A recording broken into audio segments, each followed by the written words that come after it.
7,5% роста.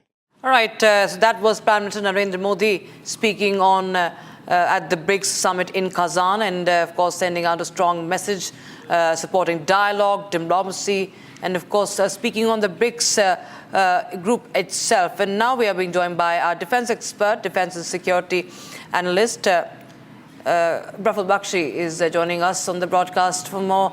Well, Mr. Bakshi, we will be, what are your expectations from India-China bilateral talks? These are coming in and after 5 long years, and a lot of speculations about the disengagement part, and then what we understand is the de-escalation and the de-induction also that will be taking place, Mr. Bakshi. Thank you very much for having me over on your channel. Let me tell you one thing. It's a very good news, very encouraging that India and China have finally broken through this frozen territory of understanding on the borders. But question here is, it has taken a very long time, and it has taken some event like BRICS, which brings us together, which brings India, China, Russia, South Africa, all these countries, and 6 more countries together, and Brazil. The question is, now that China is under pressure to break through, meet some results, show some results, and Russia insists that if we have to make any headway as BRICS, then we should have close cooperation with each other, and that is why China's attitude, what you can see, very good. China has come back to, and says it's coming back to April 2020 situation, whether it's in Dam Chowk, whether it's Depsang, Daulat Beg Goldi, all the 7 heights, Kailash heights, and everything. Very nice. But do we take it for granted that China will do it? Are we so naive that we'll just sit and listen to China? Yes, we must listen to China, but make sure our guards are on, our readiness. And all right, I request you, Wing Commander Bakshi, to just stay on with us. We have some breaking news coming in. So the Prime Minister has now put out another statement at the BRICS Summit saying that the BRICS is working towards a new world order. That's another statement that is coming in. It's a very significant one there by the Indian Prime Minister, just ahead of the talks with China, coming in. And it's the latest we have from Kazan, BRICS working towards a new world order. Wing Commander Bakshi, of course, this is a very significant statement coming in. We are seeing this rearrangement of sorts.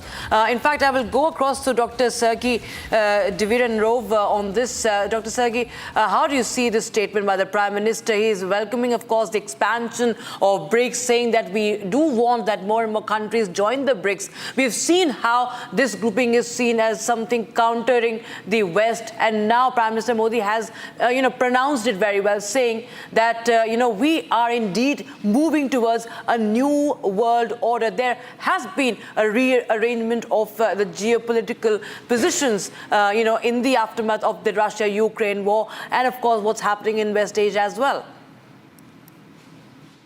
Thank you so much. First of all, my sincere congratulations to both leaders, Honorable Xi Jinping and Shri Narendra Modi ji, that on such a fruitful platform like BRICS, they can increase the level of trust, transparency, and hopes for future.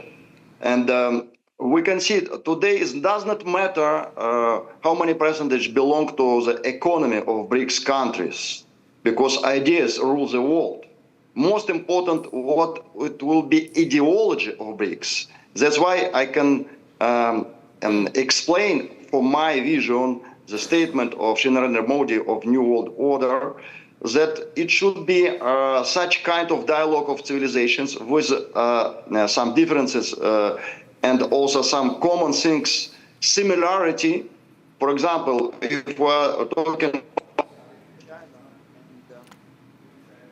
Yes, there seems to be a problem with the connection. We'll reconnect with Dr. Sergey.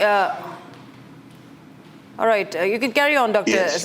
Dr. Sergey Divirenov. Yeah, I'm telling that if we're talking about India, China, it's not only country, it's civilization with old history. And the main topic of summit is global South, and who can be a voice of the global South. We can explain that nobody can be a voice of global South without investment to Africa. Right now, China is doing well with investment to ports, to infrastructure, but we completely understand that the vision of China invest more and extract more.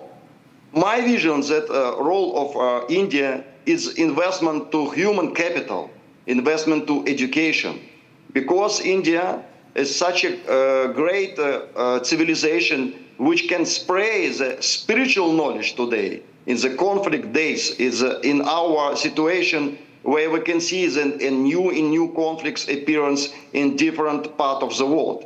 That's why I completely believe that the words of Shri Narendra Modi, that new world order, it means a new ideology of BRICS Intergovernment Alliance. Right. That is my vision.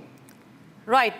Stay on with us. I request my guests to please stay on with us as we'll quickly take a look at what we are expecting today as Prime Minister Modi and Chinese President Xi Jinping are going to hold the bilateral talks in a short while from now on the sidelines of the BRICS Summit. And now we bring you this report on the India-China ties throughout the years.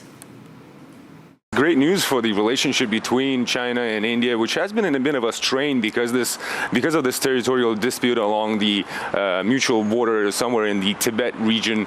And apparently they've agreed to figure out how to patrol that area.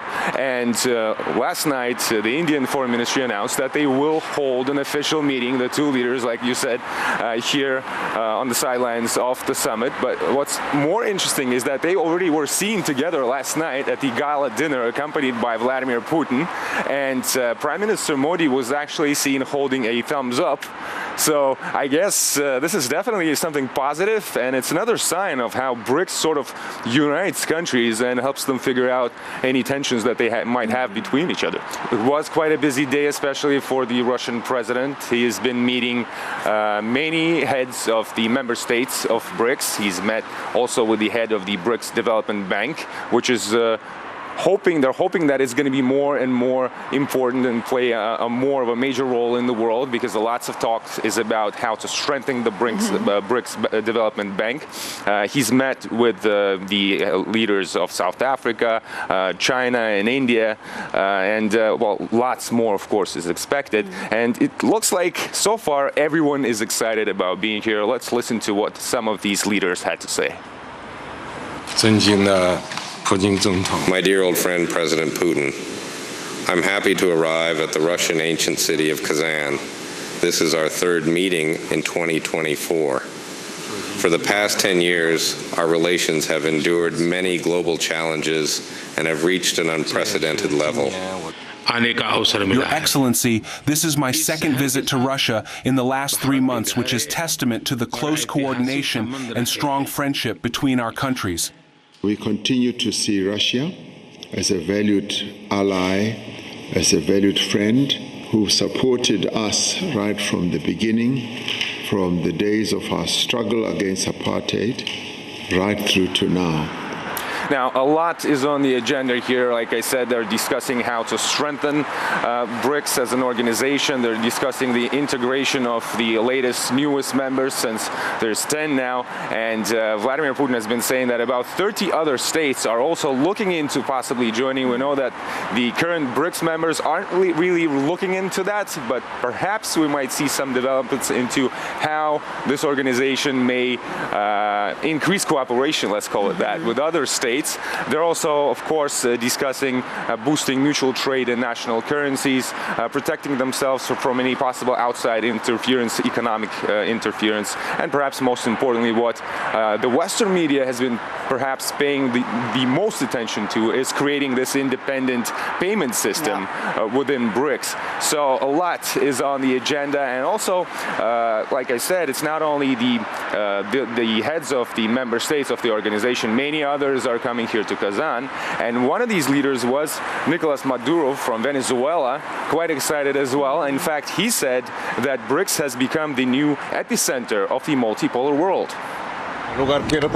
First of all, I would like to convey with all my brotherly love greetings to all the people of Russia from our Bolivarian diplomacy of peace. We have come to this historic summit. This is the first time that the president of Venezuela is personally present at the summit of the heads of state of BRICS. It is already a historic event when the president attends the summit.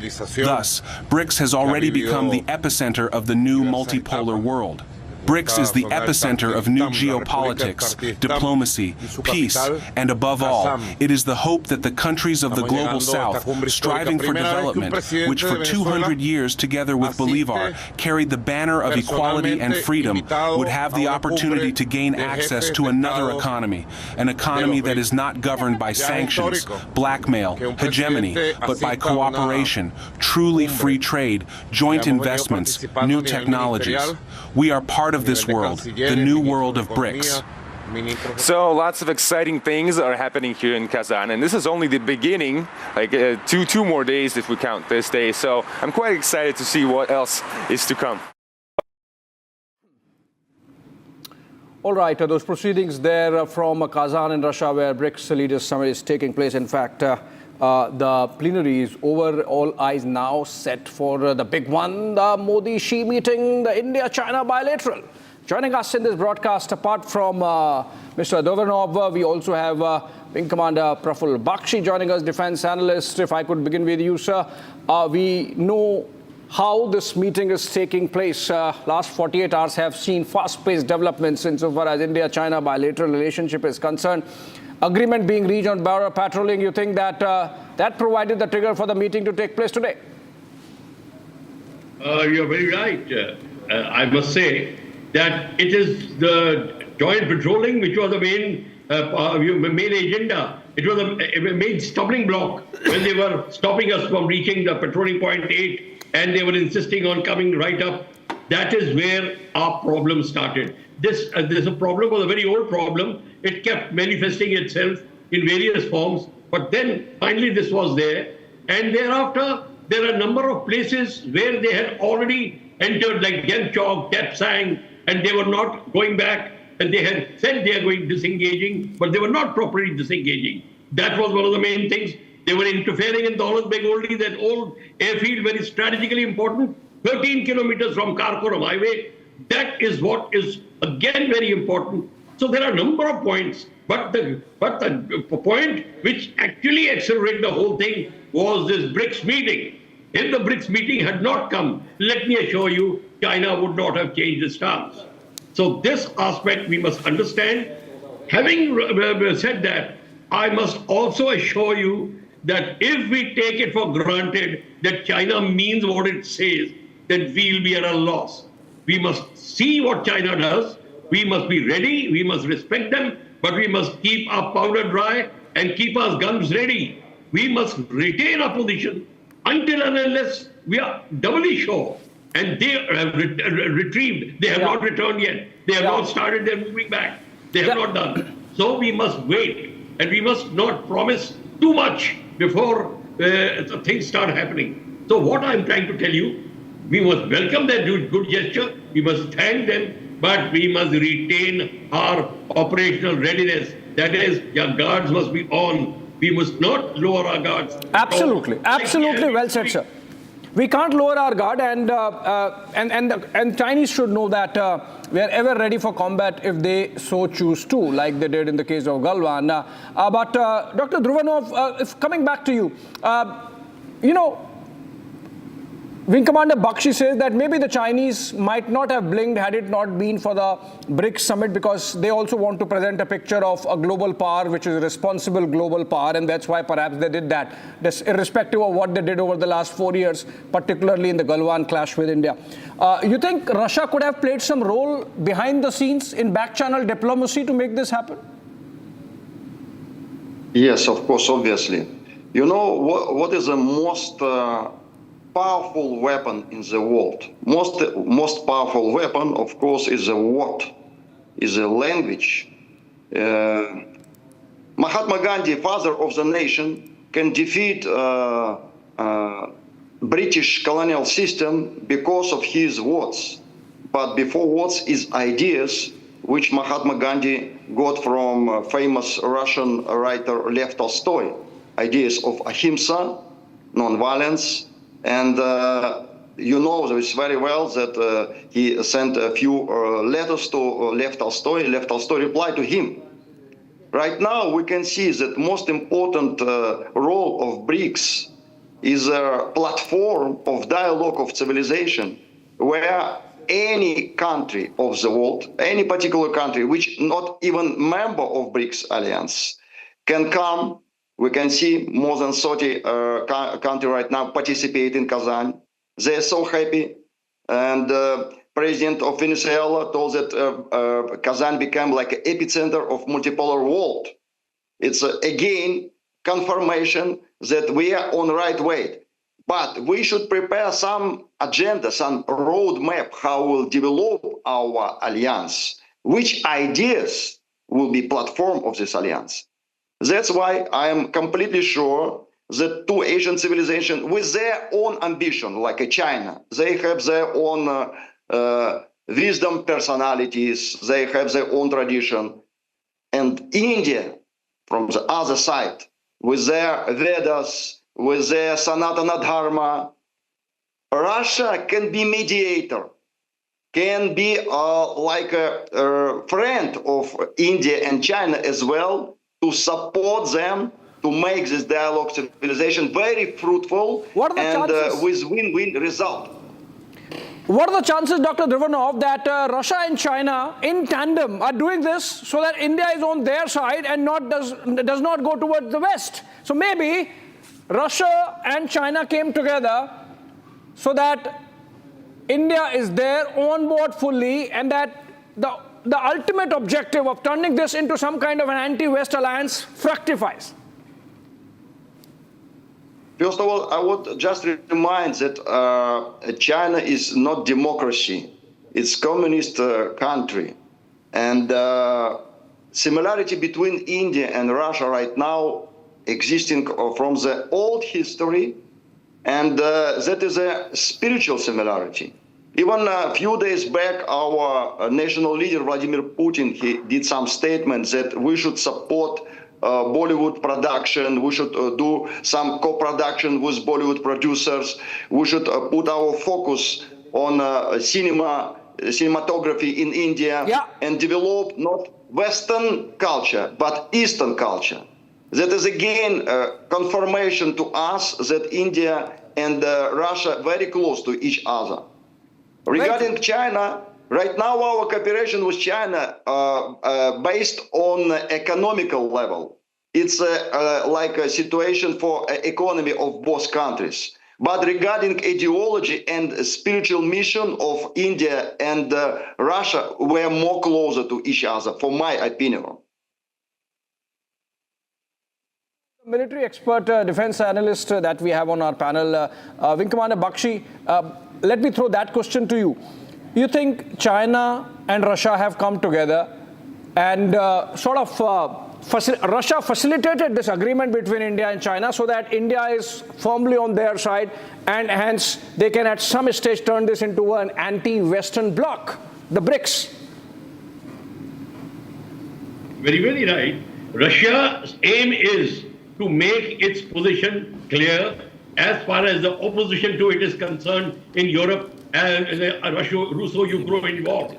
Also, Russia has told China that if you want to make your position strong and BRICS strong so we can cooperate, you must make sure that India does not go into the alliance of the South China Sea alliance of Quad. If we join the militarization of Quad, things can turn very difficult for China, subsequently for Russia. So that is what both the countries want.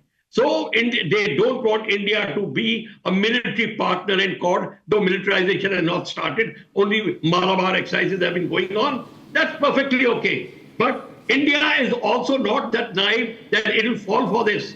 India is also watching, and India will do what is in its interest.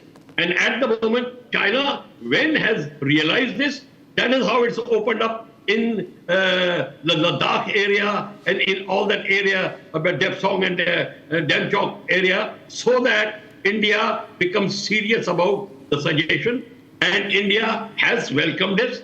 That is what I told you, that we must welcome it. We must welcome, and there is no hurry for us to join the Quad, military aspect of Quad. Yes, cooperation amongst the South China Sea nation, the littoral states, is most welcome. And late Shinzo Abe had already suggested that India must be given the leadership. Joe Biden had agreed to it, that India must be given the leadership. Yes, we must have joint cooperative industrial development, joint fight against climate, joint fight against terrorism, space, cyber, everything. But until you have joint military protection, China will get into every system. So we have to watch out for that. China is nobody's, baby. China will take Philippines islands, break their ships, build more islands, stop Taiwan, stop South Korea, Brunei, everybody. Because 80% of the trade passes through Malacca Strait. 60% of Chinese fuel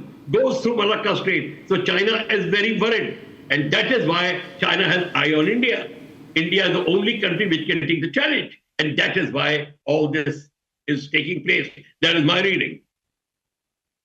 Thank you so much, sir. Stay with us. And in fact, in this broadcast, we are building up to the big one, the summit meeting, or the bilateral, in fact, that's taking place between President Xi Jinping of China and Prime Minister Narendra Modi of India. And former diplomat Achal Malhotra joins us in this broadcast. Very good afternoon to you, sir. Before we really discuss the India-China thing, let's discuss a bit of BRICS also, because BRICS is expanding. Now it's 10-member body, and in fact 32 applications already, including with the likes of Pakistan and Venezuela. You think BRICS can become a little unwieldy, and that's why I think Prime Minister in his plenary comments mentioned that while it's okay that we expand, you have to listen to the concerns of the founding members also. The manner in which China almost adopted unilateralism in the last time that Iran had to be brought in. Well, yes, there is a lot of merit in saying that, if the BRICS also expands into a very large organization, suppose 20 out of 40 who have applied are also admitted, it's definitely going to become a very unwieldy, large organization. The whole idea of BRICS was that a hand-picked 4 or 5 countries from different continents who distinguish themselves by virtue of their strong economies, emerging economies, global influence, they sit together and they provide leadership, guidance for the rest of the global South to ensure that there is a world order which responds to the needs and aspirations of the global South. This was to be done through restructuring the institutions of global governance, and while that was to take place, BRICS took its own initiatives like New Development Bank, Contingency Reserve Fund, and made initiatives towards bilateral, trilateral trade through national currencies. And now they are talking even in terms of de-dollarization of the economy and many other such issues, and a collective support for the capacity building of smaller developing countries. So this core issue, the core issues have to remain within a set of countries who are actually in a position to lead and guide. Similarly, increasing numbers would mean that each larger player will look for getting admitted into the organization. Its own friends and allies. Like China would insist on Pakistan, somebody else will insist on somebody else. We have already seen this. Brazil wanted Argentina came and went out. So there will be no end to it. I think the size must be kept to the bare minimum possible, and yet it should remain an inclusive and not an exclusive organization, but capable of taking along with it the rest of the global South. I have a couple of more questions, Mr. Malhotra, from you on whether this is, again, like SCO, sort of becoming a sphere of Chinese influence, and whether this objective of de-dollarization and restructuring the global international financial system is practical. I have to take a short break. Stay with us, sir. All three of you, please. I am coming back quickly after a short 1-minute break.